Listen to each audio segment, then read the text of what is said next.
guys, welcome back to the channel. Today is the 24th of June, Thursday, 2021, and this is the Flight Sim News. So first up is the OpenBeta Changelog. It looks like yesterday they posted a new version, and there's not a lot included in this. It is version 2.7.2.8165.2. And it looks like there's a few things for the Hind in there. Looks like command dialogues, panel error and multiplayer, crash when pilot engages, jettison cover fixed, player on commander place loses control after firing, air-to-ground missile from operator place fixed, AI reporting targets crash fixed, quick start mission H4 takedown fixed from Syria, and then quick start Russian manual early access version has been added. The A-10C Warthog looks like they fixed the navigation training mission, and then the Spitfire, historically more accurate belt mixes, whatever that means. And then they go on to talk about known issues, and the known issues still are the Mi24P readjust free turbine RPM switch decrease command doesn't work, Mi24P training 2 air-to-ground missile employment lesson without voiceover, and Mi24P left alt plus F1 view is not ready yet and may contain artifacts. So it's a pretty small update in the overall scheme of things. Looks more like a hot fix than anything. I'm going to have to update mine and jump in there and get some more stick time in with the Hind, because I am still enjoying the hell out of that. I'll throw a link to this in the video description as usual, so you can check it out for yourself. CasmoTV, here's an awesome YouTube channel, and he's a very good friend of the channel. I actually interviewed him a while ago, and it's a lot of fun. You can check that out on my channel, but on his channel, looks like he's got about 4 videos up now, tutorials for the Hind. The first one is ground taxi and takeoff, then landing. Number 3 is unguided weapons, and then number 4 is the air-to-ground missile employment. I started to watch the unguided weapons, and it looks really good. I'm definitely going to have to take some more time out and watch these throughout, and then jump in there and try to mess with the weapon systems, because I still haven't done that yet. I'm having way too much fun just flying the Hind. But I'll throw a link to his channel here in the video description so you can check it out for yourself, and I highly recommend it. He's a former Apache and Kiowa warrior pilot for the Army, so definitely a good resource to go to for this kind of stuff.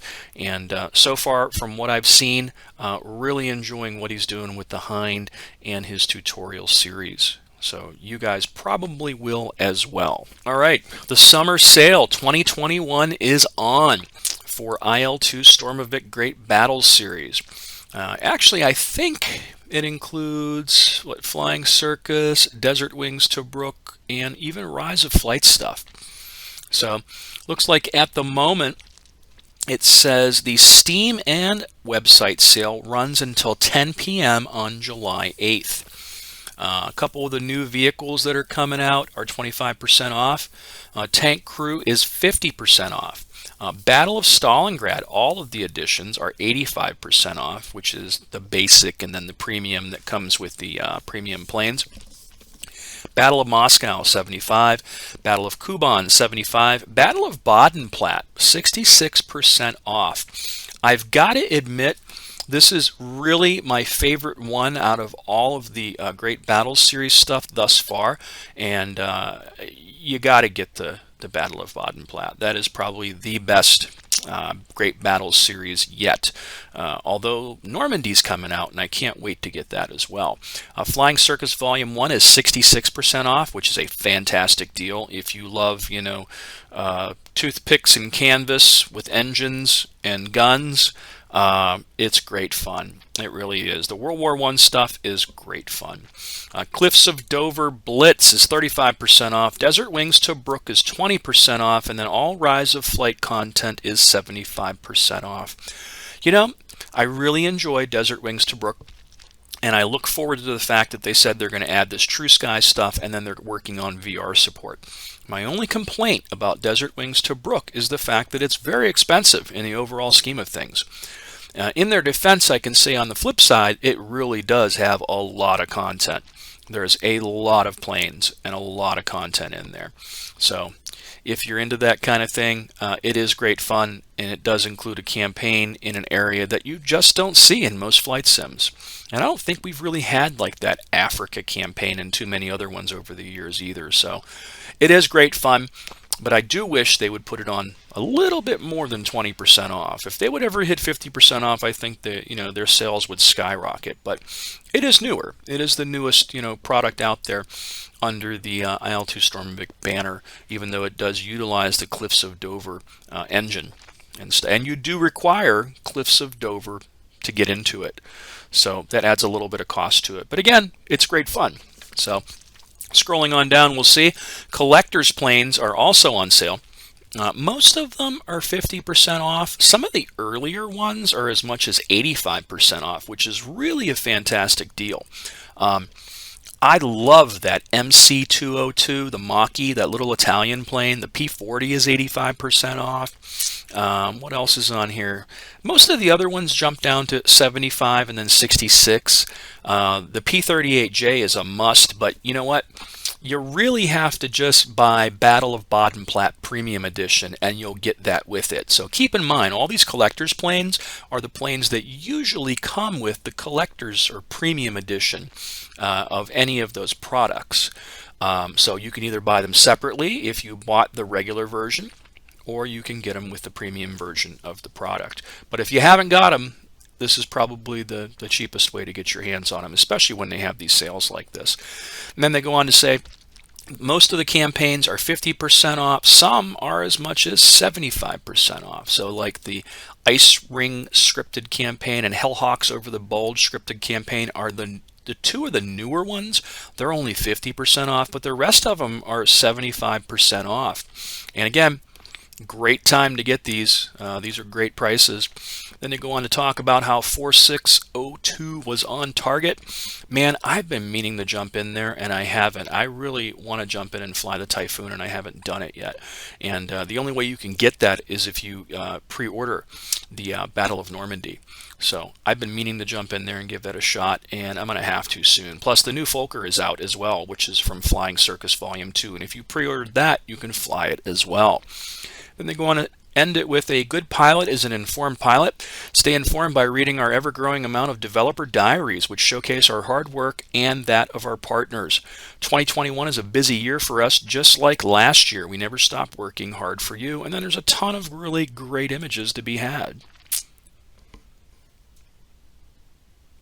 I covered some of this in the one of the last, actually a couple news videos ago when they were talking about adding drop tanks to a lot of the planes. So as always, I will definitely put a link to this in the video description as usual, so you can check it out for yourself. And man, while this stuff is on sale, this is really the cheapest that it gets if you want to get into World War II aviation simulations. It doesn't get better than this. A lot of people will argue that DCS does this better or that better, etc., etc. But you know, when it comes bang for the buck and realism and great imagery and just fantastic performance across the board, doesn't really get much better than IL-2 Great Battle Series or the Flying Circus stuff. You know, even Tank Battles seems to be pretty popular. So I'll throw a link to this in the video description as usual, so you can check it out for yourself. All right, next up is Baltic Dragon. He posted this the other day. He goes, the DCS community is amazing. Guys from the virtual 190th Fighter Squadron Skullbangers reached out to us and offered the super detailed and up-to-date skins which they use so that we can include them in the campaign, which of course we will do. And he thanks them. It's a pretty cool image there too of those A-10s. So it looks like Baltic Dragon's getting some love from the community for his upcoming Iron Flag campaign. I'll throw a link to this in the video description as usual, so you can check it out for yourself. Next up, Greg over at Reflected Simulations posted this yesterday about his new Fear the Bones campaign. for the F-14A in DCS World. This is one of the new campaigns that launched when the Hind launched the other day, or well, the other day was last week, I guess. They go on to say, I've got a lot of feedback on Fear the Bones, my newest F-14A campaign. I realize that some of you may be struggling with Case 3 departures and recoveries and cannot complete the intro mission. So I recorded it as a reference so you could skip to the part you have trouble with and see how it's supposed to work. If you have further questions, just leave a comment here. And then if you click this, it'll take you over to the YouTube video which he made, which is a playthrough of the first mission. You know, I really love the passion and the hard work that Greg puts into these campaigns, but you know, the one thing I'm seeing across the board is that while it is so historically accurate, and most of this stuff that like him and Baltic Dragon do is just so by the book, and so accurate in terms of how it should be with the military, if you were a military pilot, etc., etc. But I think at the same time, it makes it so complex that I think they're really leaving out a very large group of the casual flight simmers that love DCS, you know? And like I said, I'm not putting them down for what they do, but I do believe they really should somehow or another, maybe just like, I don't know, make it so you can skip to the next mission. You know, I think they'd sell a hell of a lot more campaigns that way. Greg and I had this discussion before, and he did mention that, you know, well, the whole idea is making it realistic. And he even did some things where he changed, you know, some of his missions to make it a little bit harder that you couldn't just skip through to the next mission. And to me, I think that's a bummer because I haven't been playing the third-party campaigns or purchasing them before that reason. I just think most of them are just too damn complex. And I don't know, man. I think a large part of this community wants to be that, you know, or doesn't want to admit that they just want to have fun. You know what I mean? But I think there's a bigger part of this community that are the guys like me that just sit in the background and just want to fly to have fun. You know, I don't care about doing this the way you have to do it as a pilot. I don't want to use the radio. You know, show me the waypoints, give me, you know, directions between point A and point B, and tell me that point C is where I have to do what I have to do. And then after I drop my bombs or kill my bogeys or do whatever I'm tasked to do, let me hit the escape key instead of flying all the way back or having to refuel. You know, some people's going to sit there and make a big deal out of that and say that, you know, that's not right, blah, blah, blah. But you know what? I think we all pay for this stuff and we want to enjoy it the way we want to enjoy it. And I don't think there's anything wrong with that. And I think that's the biggest disconnect with flight sims and DCS stuff today versus what it was like 20 years ago. Or 25 years ago in the golden age of flight sims, because everybody can remember how much fun those things were. But it was because it wasn't as complex or as detailed or just work, you know? I think at the end of the day, when I jump into a sim, yeah, I want the flight model to be realistic. I want to have fun with it. But at the same time, I want to have fun with it. You know what I mean? I don't want to come home from work and have to spend 3 hours to fly a mission, you know? I think that's what we need more of in this community, and we just don't get that. Everybody is, you know, so concerned about making it as realistic as possible, and I think they're overlooking a very large part of the community that just wants to have fun like we used to be able to. You know, I would love to see Greg make a campaign that is like, you know, the old Jane's Combat Simulation stuff, you know, or something like that would have came with European Air War, you know what I mean? Stuff that really was just fun. Here's point A to point B, go do this thing and then come back, you know, and then let me have a difficulty slider, you know what I mean, to tell me how difficult my enemies are. You know, that's what we're missing in flight sims right now, and I think that would bring a lot more people into it, and then they can graduate to the reflected simulations and the Baltic Dragon stuff, you know? But that's just me, guys. So again, I'm not knocking anything these guys do because it's passion and it's fantastic work and attention to detail that shouldn't be overlooked or discounted in any way. But at the same time, I think there's room for other, you know, campaigns that would be, I guess, easier, you know, or just downright more fun. You know, less work and more fun. You know, give me that Michael Bay Transformers blowing up everything in a campaign like we used to get back in the day with flight sims. That's what I miss. That's what I thrive for. And I think that's what keeps me from playing more DCS than what I do, you know. And I play more IL-2 than I do DCS because most of the stuff in there seems like it's a lot of fun too. I'll throw a link to this in the video description as usual so you can check it out for yourself. Alright, next up is an update that happened yesterday from MilTech5's/PD. Little update on throttles, locker, unlockers. Very busy with the Eurofighter cockpit at the moment, they go on to say, and then there are these images. And I believe this is that BO-105 or whatever, that helicopter that they're working on, in conjunction with Razbam, that is. Pretty nice imagery. I'm looking forward to it. Any helicopter is good fun for me. I'm just not that familiar with this thing. It really doesn't, like, you know, ring out anything iconic. To me, it kind of looks like a Gazelle at first, you know. But what do I know? I'm no expert on all helicopters, but it does look pretty cool. And I look forward to seeing what it ends up doing and how useful it ends up being in the overall scheme of things in DCS world. So I'll throw a link to this in the video description as usual so you can check it out for yourself. Here's a video I happened to find from Alienware that a couple of guys posted.